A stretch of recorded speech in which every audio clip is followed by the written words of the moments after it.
A day in the news in East Africa's biggest economy is dominated by headlines on massive theft of Kenya's public coffers. Last year, the country seemed to take a determined turn to bring to book the looters.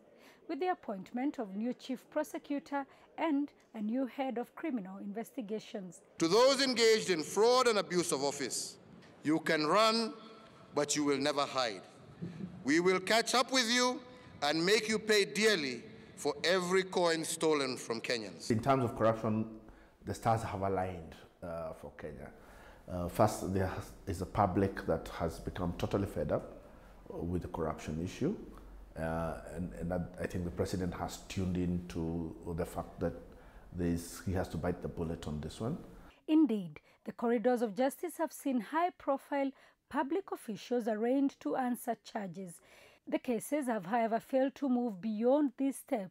Most of the suspects are still free on bail, with the judiciary facing accusations of giving immunity to white-collar criminals. Kenyan spirits are dampened when we witness suspects released on ridiculously low bail terms, interference in legislative processes, and the use of the court process to delay justice. If the bail terms have nothing to do with the fact that public property has been lost, and that you should be required to, at least we should freeze assets while that case is going on. If the court is not mentioning those things even at its releases you on bail, then those are bail terms that have absolutely no regard to the public interest.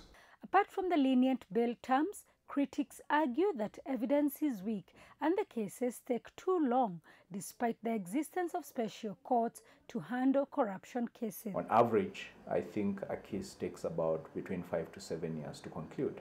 But we know that there are others that have taken forever, over a decade. Experts argue that only a top-bottom approach will deliver for Kenya. There are political questions. We cannot wage an effective fight against corruption without a political leadership that upholds integrity. So which way, Kenya?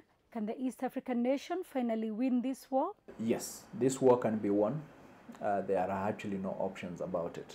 This war has to be won, because failure to win this war or giving up on this war basically means giving up on this country. Winning the war against corruption was one of President Uhuru Kenyatta's campaign pledges in both the 2013 and 2017 elections. Experts say to secure his legacy, Kenyatta, who is in his second and final term, must win it. Kimani, SABC News, Kenya.